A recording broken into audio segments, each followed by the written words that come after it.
La historia de la migración china en México es poco conocida, pero se conoce menos aún la actitud racista que se desarrolló en su contra a partir de la década del siglo XX, en particular en Sonora, y que desembocó a inicios de los años 30 en su expulsión definitiva.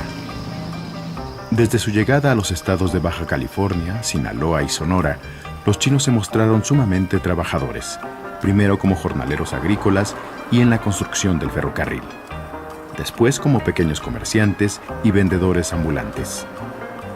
Al comienzo crearon un mercado interno para abastecer a sus paisanos, pero paulatinamente ofrecieron también a los mexicanos servicios que no existían antes, como las lavanderías o la venta ambulante de verduras. Sus costumbres austeras les permitieron ahorrar y prosperar.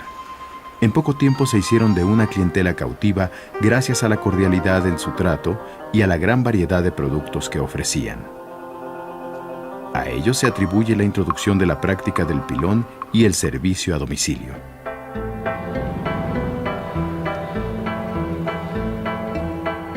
La pobreza, aunada a los desastres naturales, a las guerras, al aumento en la población y en los impuestos, obligó a millones de chinos a emigrar. La mayor parte de ellos provenían de la región de Cantón, cuya cercanía con los puertos de Macao y Hong Kong les facilitaba embarcarse rumbo a América. Otra razón de los chinos por abandonar su país fue la quimera de volverse rico al descubrirse oro en California a mediados del siglo XIX, lo que atrajo a miles de migrantes de distintas regiones del mundo. En 1852 ya había en la costa del Pacífico unos 25,000 chinos. 30 años después, sumaban 150,000. Hacia 1860, las minas de oro se habían agotado, y el censo de ese año arrojó los siguientes datos. Solo 1 de cada 10 mineros tenía tierra o propiedades. Las mujeres que llegaron pertenecían a familias muy pobres que, engañadas con la promesa de un matrimonio en Estados Unidos, eran vendidas al bajar de los barcos en los muelles de San Francisco, en subastas al aire libre, a plena vista de la policía y con la complicidad y el silencio de todos. El 61% de ellas trabajaba en el sexoservicio. Expulsados de las minas, los chinos se trasladaron a otros lugares para construir el ferrocarril central del Pacífico, donde los hicieron trabajar jornadas extenuantes en un clima hostil, además de que bajaron el costo de su mano de obra en una tercera parte. Con herramienta y dinamita rudimentarias, tajaron caminos en precipicios de hasta 500 metros, donde muchos de ellos murieron. A los migrantes chinos en Estados Unidos se debieron los ferrocarriles que ligaron California con el este, así como el cultivo de grandes extensiones de vid y frutales y el desecamiento de los pantanos. Los chinos eran industriosos, austeros, respetuosos y sumisos. Aceptaron sueldos miserables, por lo que fueron acusados por los sindicatos norteamericanos de provocar la caída de sus propios salarios. De manera lenta pero gradual, los chinos ocuparon el lugar de los esclavos negros, al mismo tiempo que el racismo contra ellos aumentó. En 1888, eran más de 300,000 los chinos residentes en los Estados Unidos, y el entonces presidente norteamericano Grover Cleveland, con su acta de exclusión, prohibió su entrada, lo que provocó que miles de ellos viajaran hacia México y se establecieran principalmente en California, Sonora y Sinaloa. Esto coincidió con la política migratoria que promovió Porfirio Díaz para poblar parte de las ricas y deshabitadas costas del Pacífico, así como para llevar gente a trabajar en las labores más pesadas. El gobierno mexicano aceptó a los chinos a regañadientes. Se dedicaron principalmente a las labores agrícolas, como el cultivo de algodón en el Valle de Mexicali. Pero en invierno hace más frío en Mexicali que en Rosarito. En una zona muy caliente y seca del noroeste mexicano se encuentra Mexicali. La ciudad fue china antes que mexicana, ya que desde principios del siglo XX llegaron muchos chinos. En el Valle de Mexicali, donde de manera natural se desborda parte de las aguas del río Colorado, La compañía norteamericana Colorado River Land se propuso crear el emporio agrícola más grande de la época. Contó entre sus principales socios a los hombres más ricos del sur de California, quienes usaron su poder económico y sus contactos políticos para negociar con las autoridades norteamericanas y mexicanas el ingreso de chinos a esta zona. Entre 1910 y 1930 se produjo uno de los mejores algodones del mundo y esta zona fue muy favorecida con la demanda que alcanzó este material durante la Primera Guerra Mundial.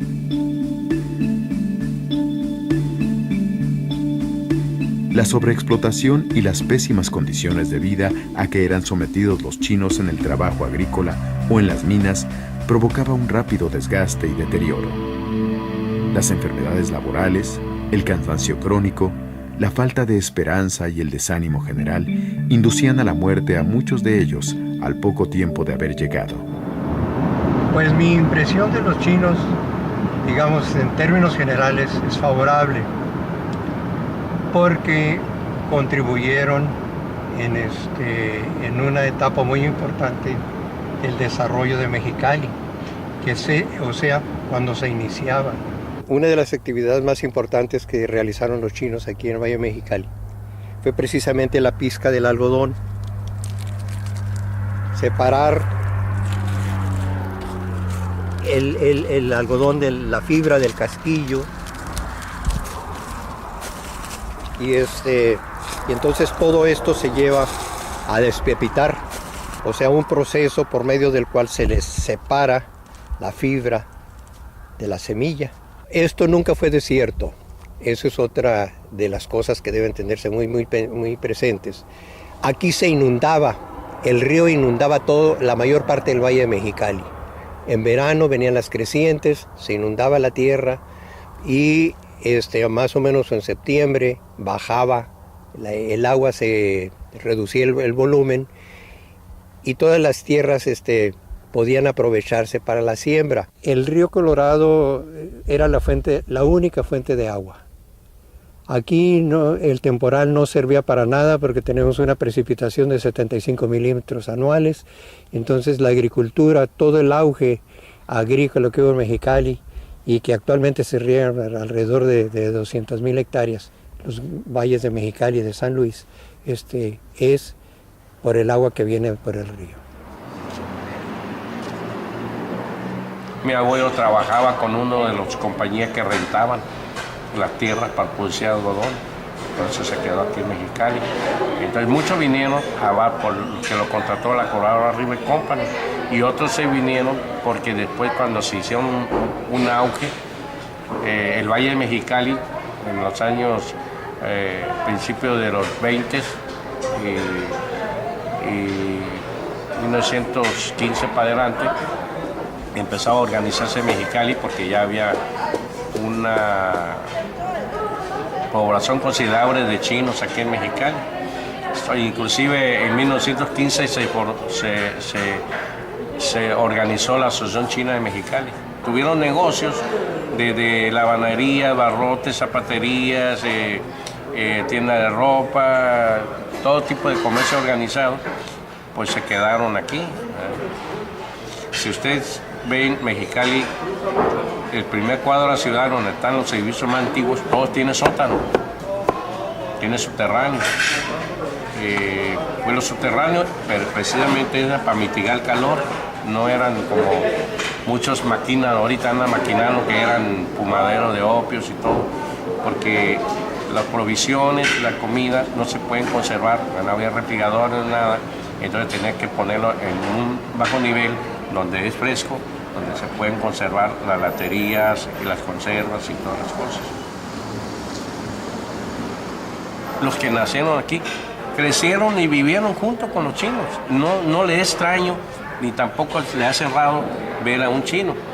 Pero los que vienen de fuera sí, ¿verdad? Porque nos ven como si fueran algo extraño, ¿no? Pero los residentes mexicalenses, los cachanillas, todos conviven con los chinos, viven junto con los chinos y no es extraño para ellos. Entonces, a partir de enero de 1915, cuando el coronel Cantú asume el cargo de gobernador y entra, de hecho, implementando una serie de decretos, entre los que se encuentra precisamente el decreto de legalización del mercado del opio, la vía de los impuestos fue la vía más importante en términos de aportes de los inmigrantes chinos en el proceso de construcción de una hacienda pública del Distrito Norte que antes no existía. ¿Cómo entender la sobrevivencia de los inmigrantes frente a una política fiscal tan difícil de sortear, ¿no? Probablemente tenga mucho que ver las formas de organización de los inmigrantes chinos. O sea, eran formas de organización muy colectivas y muy solidarias. De hecho, los primeros registros en los libros notariales de Baja California, tenemos las primeras organizaciones conocidas como asociaciones mutualistas chinas. Esto es de apoyo entre los miembros de la comunidad china. Las asociaciones se formaron porque en cada provincia de China viene gente de diferentes lugares del cantón. Entonces, cada familia tiene su apellido, entonces cada apellido se integraban con 100, 200 o 300 familiares del mismo apellido, se formaba un tong. Un tong es date cuenta que es una asociación, un edificio donde alberga todos los del mismo parentesco, del mismo árbol genealógico y del mismo lugar de origen. El barrio conocido como La Chinesca, en el centro de Mexicali, era el lugar donde se concentraban los comercios chinos y las actividades culturales y recreativas que ellos organizaban. Había teatros, un hospital para enfermos mentales, una escuela y centros de ayuda para los más pobres de la comunidad, sin dejar de mantener contacto con sus familias de origen a quienes enviaban dinero. Ese compromiso social les permitió conservar un sentido de pertenencia. Este ha sido el corazón de Mexicali. Aquí se formó Mexicali. Entonces los chinos han sido muy importantes en esta parte de La Chinesca. Siempre hemos tenido negocios, restaurantes, tiendas de ropa, calzado. En aquel entonces había más chinos. En esta parte está la Asociación China. Los chinos vivíamos en comunidades. Vemos con tristeza que todo lo histórico, el callejón de La Chinesca, que tan importante era también, pues todo ha quedado en olvido.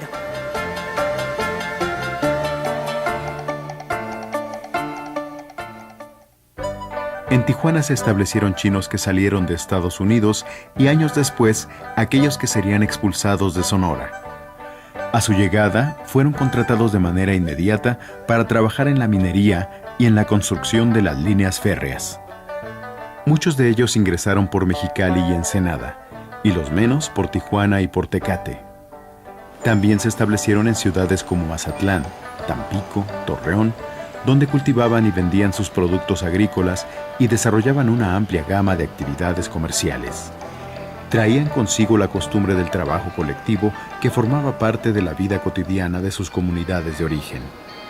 Sus asociaciones se llamaban tongs y representaron el verdadero gobierno de las colonias chinas. Los pequeños comerciantes eran hoteleros, artesanos, propietarios de fondas, cantinas, panaderías y zapaterías, casi todos para cubrir la demanda de la clase obrera.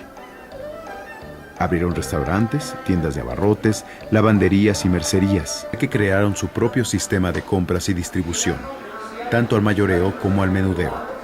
En suma, controlaban el comercio de alimentos, telas y ropa, así como mercancías de consumo general. Una de las características, y que después fue motivo de protesta de mexicanos, era la contratación exclusiva de trabajadores chinos. También se decía que al aceptar salarios inferiores a lo normal, acentuaban la pobreza de los trabajadores mexicanos. Detrás de este rechazo está el temor a la competencia laboral y comercial china.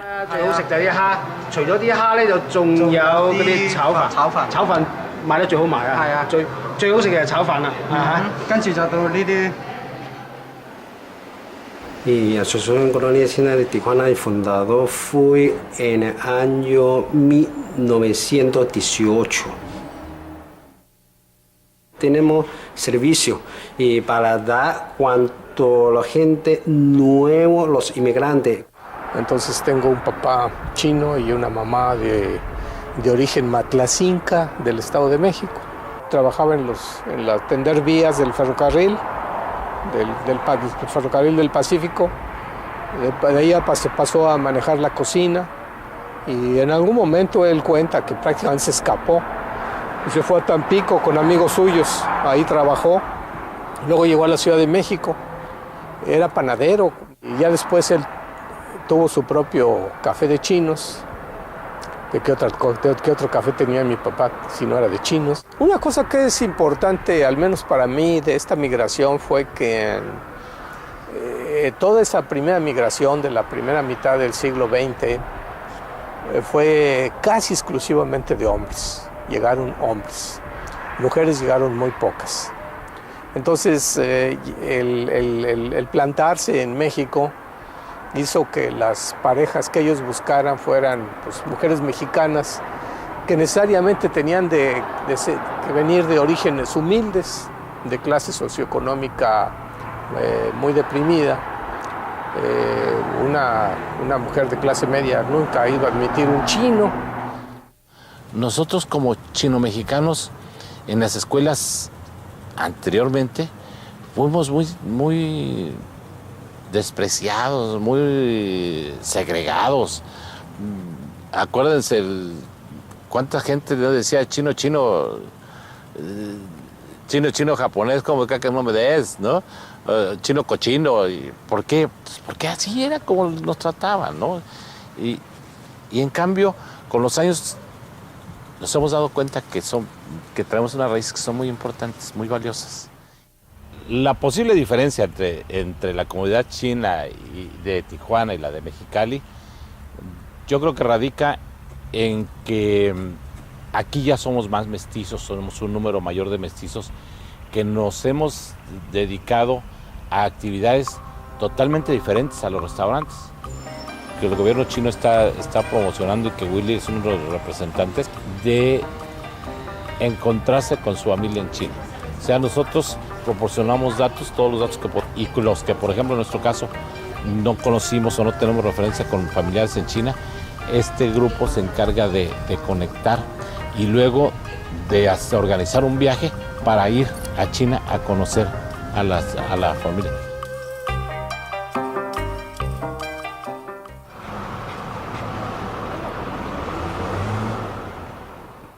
Cuando yo nací, los chinos eran una parte importante de la sociedad de Hermosillo.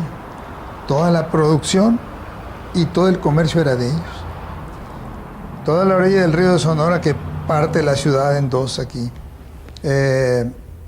estaba lleno de sembrados de hortaliza por ellos. Tenían en la periferia más lejos gallineros, tenían cría de patos, tenían gallinas, vendían huevos, vendían pollos, vendían patos, aunque los patos más que nada eran para el consumo de ellos, los vendían en restaurantes. Pero el verdulero que entregaba la verdura, el panadero que venían en carritos de caballos, eran chinos todos. Desde su llegada, la inmigración china no fue bien vista. Se les llamaba despectivamente la ola amarilla, la peste amarilla, la invasión mongólica o la invasión de la langosta, y se refería a ellos en un lenguaje racista y ofensivo con adjetivos como repulsivos, despreciables y peligrosos, o como una plaga terrible y una raza abominable. Muchos de ellos fueron encarcelados, principalmente en la antigua penitenciaría de Hermosillo, en Sonora. Su cabeza rasurada, su coleta trenzada, su ropa, su forma de hablar, los hacía fácilmente reconocibles, por lo que eran blanco inclusive de los niños, quienes los apedreaban.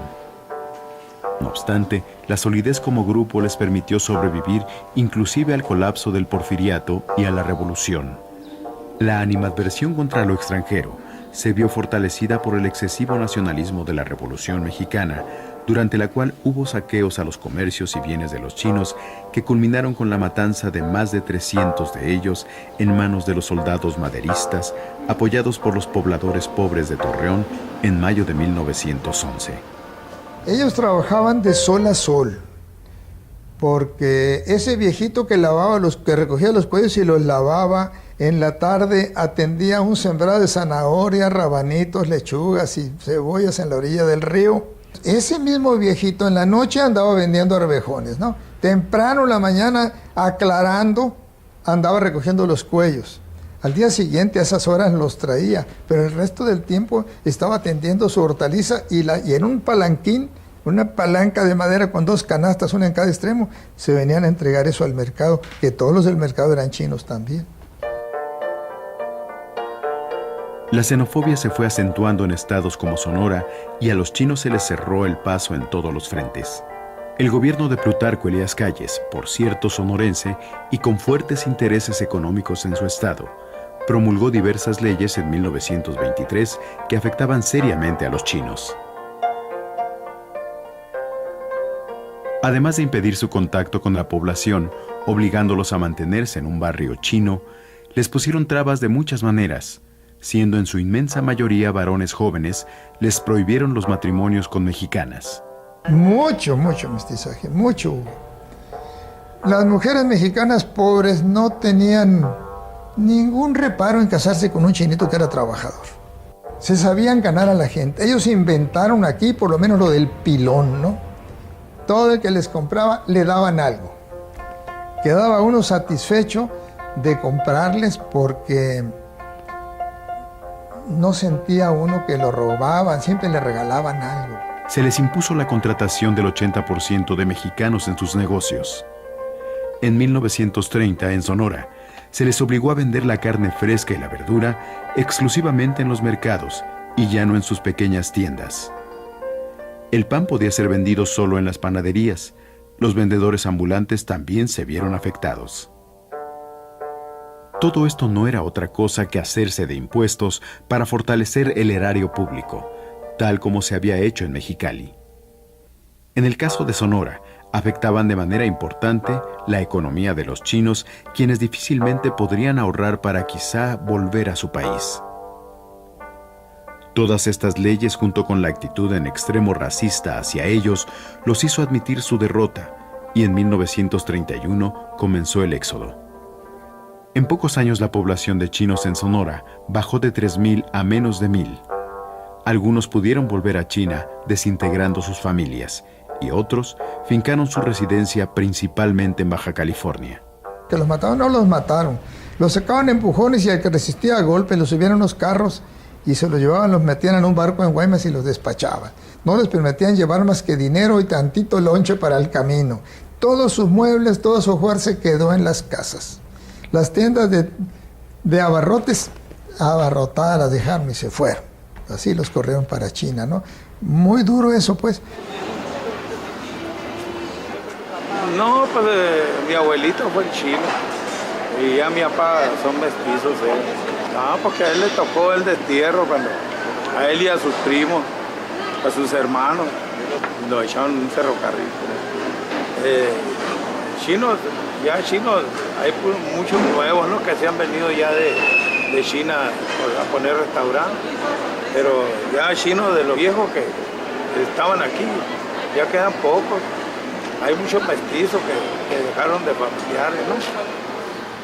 Por temor a que se llevaran consigo la riqueza líquida del Estado, les dieron el golpe de gracia, al obligarlos a vender en una fecha límite sus mercancías a precios de mayoreo, ocasionándoles pérdidas enormes. Cabe recordar que 10 años después, la economía del estado de Sonora no había logrado aún recuperarse. Los racistas atacaron las comunidades chinas y destruyeron sus casas y sus tiendas. Fueron linchados, les arrancaban el cuero cabelludo, los castraban y los marcaban con hierros candentes.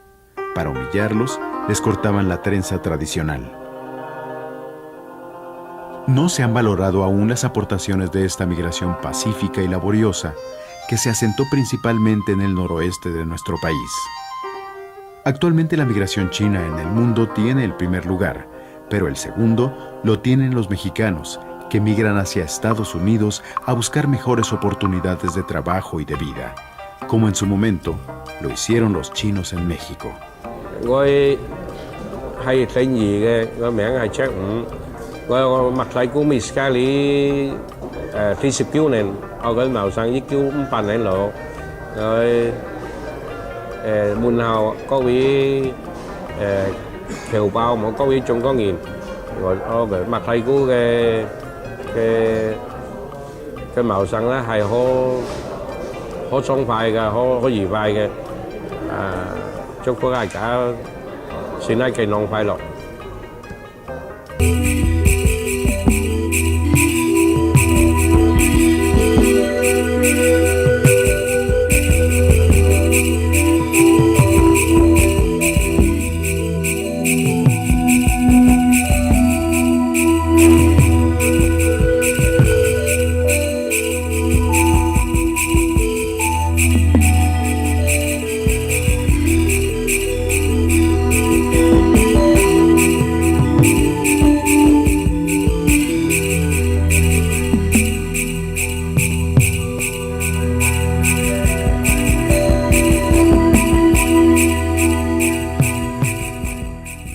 Hola, me llamo Chodan Chen Chen. Mi nombre español se llama Susi.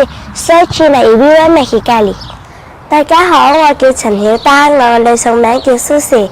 我係中國人，我喺墨西哥裏住。Yo me llamo Kaitin Li Chen o Stephanie y soy la mejor amiga de Chodan o Susi。你好，我係李彩婷，我嘅英文名係 Stephanie。我係曉丹最好嘅朋友。 我同阿曉丹一齊返學，好近我哋屋企㗎咋。Usamos dos nombres y el verdadero nombre es el chino. Es el que usamos entre nosotros. Y el mexicano lo usamos para que los maestros y compañeros se los pueden aprender. Cuando llegué aquí, una profesora me dio un nombre mexicano en segundo grado. Pues me llamaron Susana y ahora Susi.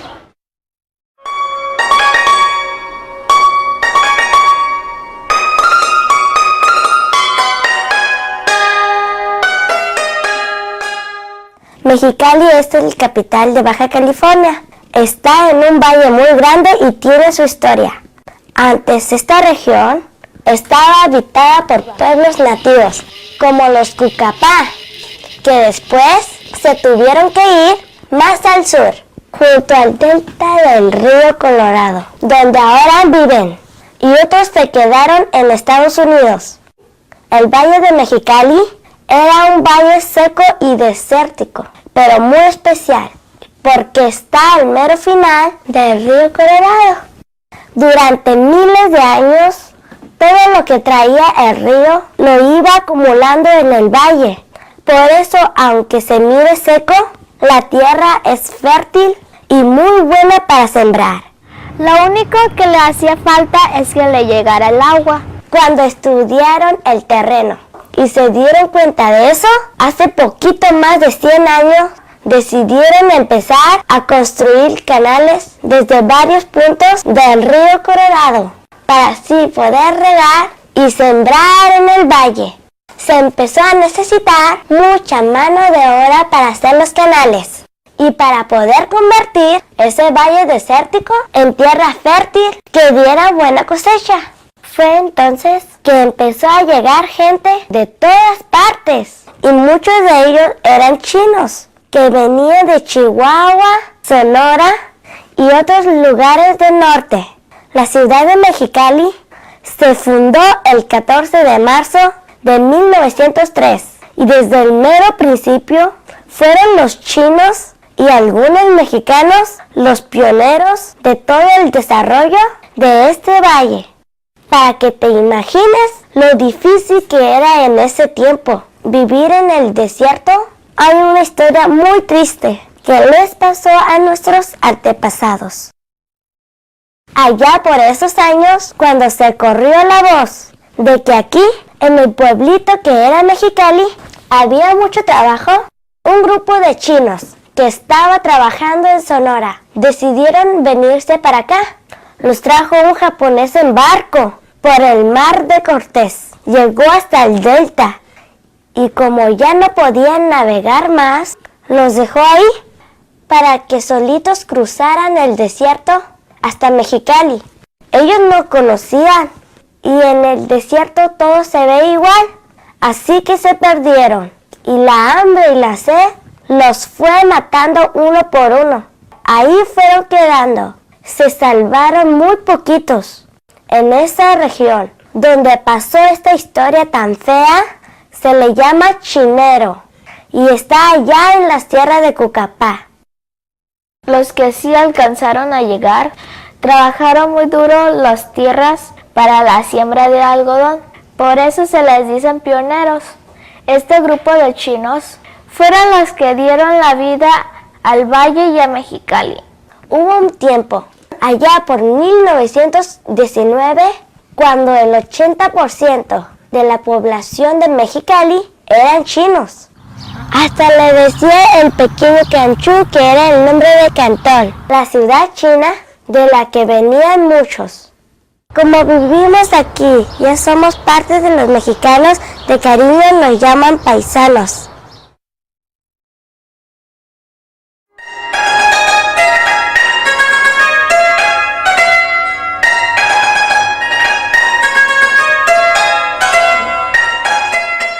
La comunidad china en Mexicali es muy importante y ha seguido creciendo. Si tú le preguntas a cualquier cachanilla, así les decimos los que son de aquí, que ¿cuál es la comida típica de Mexicali? No creas que te van a decir lo típico del norte. La carne asada o la manchaca. Aquí lo típico es la comida china. Lo más antiguo, lo más tradicional y lo más rico. La comunidad china en Mexicali es tan antigua como la misma ciudad. Ahora ya no trabajan en la siembra de algodón, sino en los restaurantes. Hay muchísimos restaurantes. Para donde sea que voltees, te lo vas a encontrar. Desde chiquitos como cafecitos hasta unos bien grandotes. Don Benito tiene hasta 7 restaurantes. Sí, para comida, para especial comida china para dieta. Y a él se le ocurrió la idea de empezar a poner buffets gigantescos con muchísimos platillos. Vamos a su restaurante. Miren lo grande que es muy buen cocinero y ya le agarró el gusto a lo que se da aquí en México. Así que sus platillos son una mezcla bien sabrosa de recetas chinas con ingredientes mexicanos. Ocupan, por ejemplo, el chile, los nopales, la jícama, el jitomate y muchas otras cosas. Aquí nomás tienen más de 80 platillos diferentes. Está tratando de mezclar el producto mexicano como el nopales. Lo que no come el chino es de 2 pies, 2 patas, es el ser humano no lo come. De 4 patas, la silla y la mesa no se come. Afuera de estos, todo se come. Todos sus cocineros son chinos. Acaba de llegar un cocinero que solo se dedica a hacer postres. Imagínate, su cocinero estrella parece pulpo, como que si tuviera 8 manos, de lo rápido que cocina. Ahora me toca llevarles al restaurante de mi primo Pancho y su nombre en chino se llama Jin Suo. Es más chiquito pero muy sabroso, te digo por qué. Porque mi papá es el cocinero. Adentro de la cocina mi papá tiene su ayudante. Casi toda la comida se prepara igual. Primero, toda la verdura se pone en agua calientísima. Se saca luego y se avienta en un wok con aceite. Se le pone maicena, sazonador chino, azúcar, sal y salsa de soya. Al final un poquito de tequila. Se mezcla y va para afuera. Mi papá acomoda todos los platillos y cuando suena la campanita, llega la mesera a llevárselo los platos a los clientes hambrientos. Ahora sí vamos a probar. Lo que decimos en China que la comida es muy rica, pues decimos hao hao nei. Como ves, la comida es lo nuestro.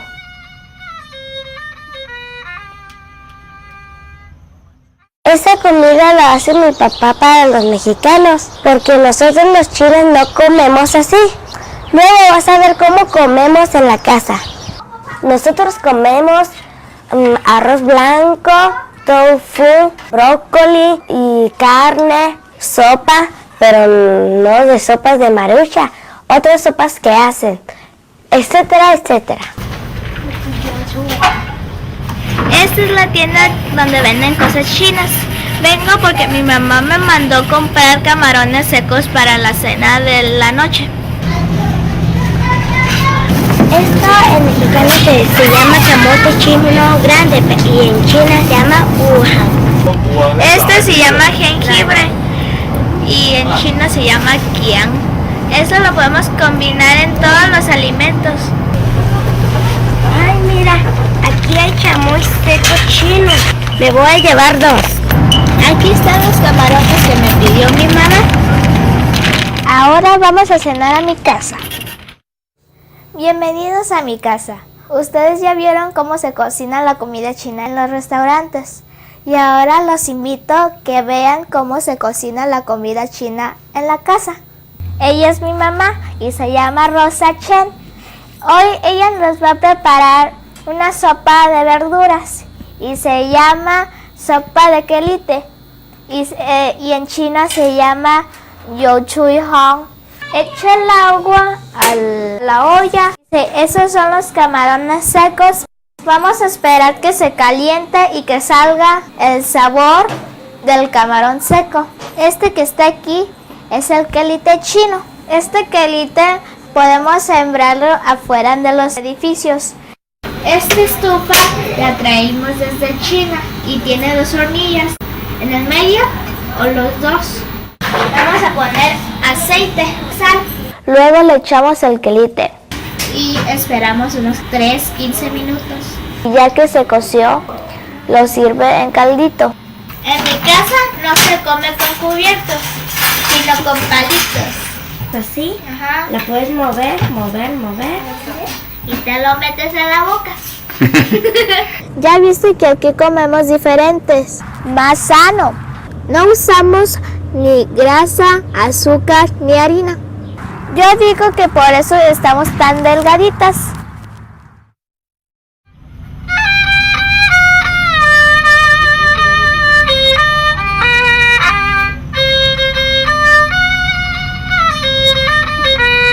Como ves, la comida es lo nuestro. Para eso somos muy buenos. Cada vez se abren más y más restaurantes y hay más chinos que viajan para acá. Los chinos recién llegados no hablan naditita de español.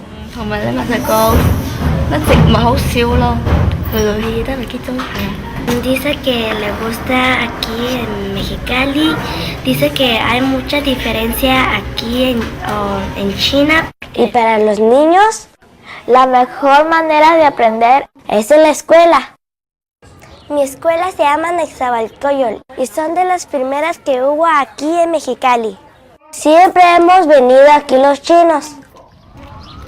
Es la que nos queda más cerca. Esta escuela es la única escuela que está cerca del ambiente de la colonia china y tiene mayor alumnos de chinitos que vienen a estudiar.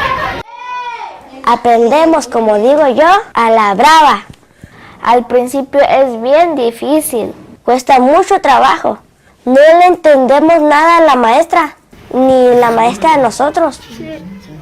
Algunas palabras no entiende. Solo podemos hablar con nuestros compañeros chinos. Ellos son los que nos salvan.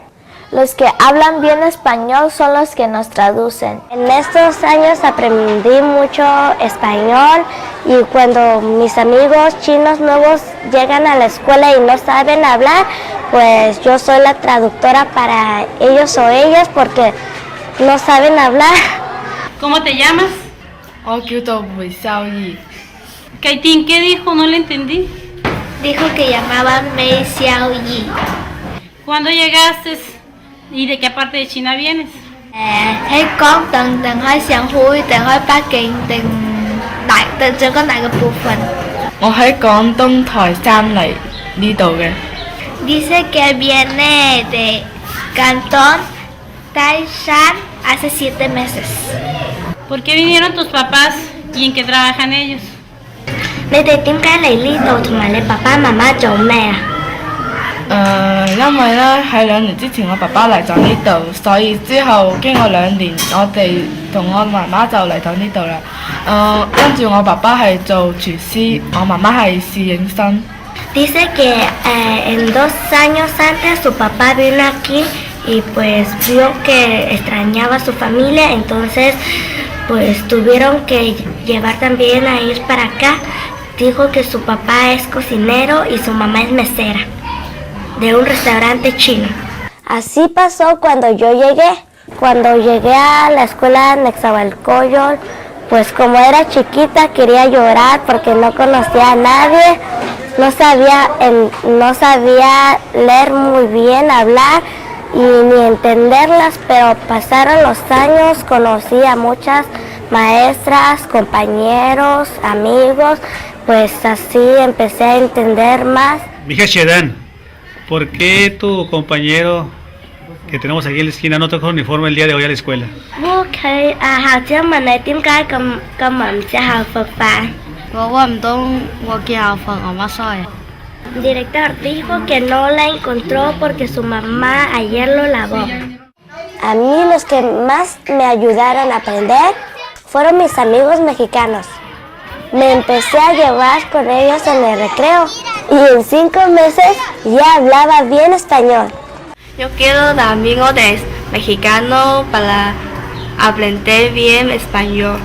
Quiere tener más amigos para entender más, porque si no sigue con chinitos pues no va a saber mucho español. En la hora del recreo, yo le he dicho a la niña que no nomás juegue con sus amigos o sus compañeros chinitos, sino que con los niños mexicanos para que aprenda más. Cuando uno llega, todo es diferente. El lugar, la idioma y la comida. En China solo tiene como chiles de amarillo, no tiene de verde. A lo primero que acostumbramos es a comer tacos. Les encanta la comida mexicana. Por ejemplo, tacos, tamales, sopa. Se reúnen los niños chinos con los mexicanos a la hora de comer tacos de carne asada. A aquel lado de la calle hay un puesto de tacos de carne asada muy ricos. Como teníamos hambre, aquí hay un puesto de tacos y pues a la semana 2 o 3 días venimos aquí a comprar tacos. Se les pedimos a doña Laura a la otra esquina. Los que acaban de llegar todavía no le hallan a cómo se come, pero ya viendo a nuestros amigos le aprendemos. Entre más chiquitos llegamos a México es más fácil aprender, porque empezamos desde el preescolar.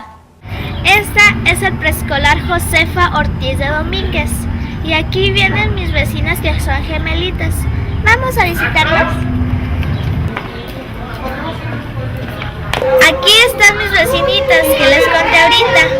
Esta se llama Elena Lee y esta se llama Susana Lee. Más de la mitad de niños de este jardín provienen de China. Cuando recién llegan no saben ni decir buenos días, ni cómo se llaman. En esta escuela aprenden muy bien y rápido, porque las maestras se esfuerzan mucho por ayudarlos. Tengo 4 mesas y en cada mesa estoy poniendo un niño de la comunidad china con los niños mexicanos en equipos, en parejas, en cualquier actividad. Nunca los junto para que aprendan español. Algunos ya se aprendieron palabras chinas para que los entiendan los niños. Arriba, abajo, esquina, derecha. Ellos me lo hicieron, yo lo repetí, fue lo más sencillo, a señas nada más y les daba risa. Socia, guarda silencio, no taca, no pelear. ¿Cómo se dice, dile ya cómo se dice mochila? Mochila. ¿Y baño? ¿Cómo se dice baño? Por medio de objetos vas a ir trabajando primero con ellos. ¿Qué es la lonchera? Enséñales la lonchera y que te digan Chipao es la lonchera de los chinitos. En esta escuela, cada año se celebra el Año Nuevo Chino, para que también los niños de aquí aprendan desde chiquitos parte de nuestra cultura. Siempre se celebra el Año Nuevo Chino. Me trajeron charolas, no fueron platos, charolas de comida. Ellos tan agradecidos que estaban las madres de familia porque festejamos el Año Nuevo Chino, que es el año del cerdo. Y cada vez que venían las mamás, mis niños sending faelo, que es Feliz Año Nuevo. A través de la celebración del Año Nuevo Chino, entonces la comunidad mexicana empieza a conocer cuál es la cultura de ellos. Y los paisanos, poco a poco, empiezan a aprender de la cultura mexicana. Algunos todavía no saben hablar bien y ya cantan el himno nacional.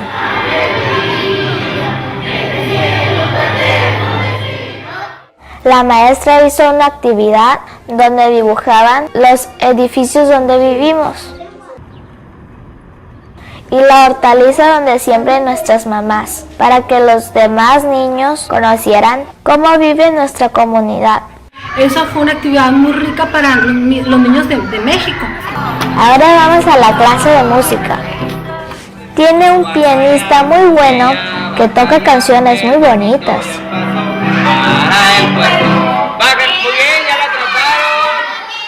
Mis vecinos no hablan español, pero ya poco a poco, entre las canciones y las clases, ya entienden muy bien y empiezan a hablar.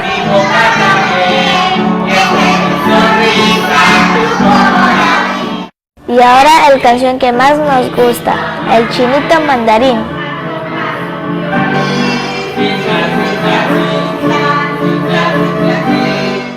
Afuera de la escuela tiene un mural que lo regaló la Asociación China, donde se dibuja la unión de las dos culturas.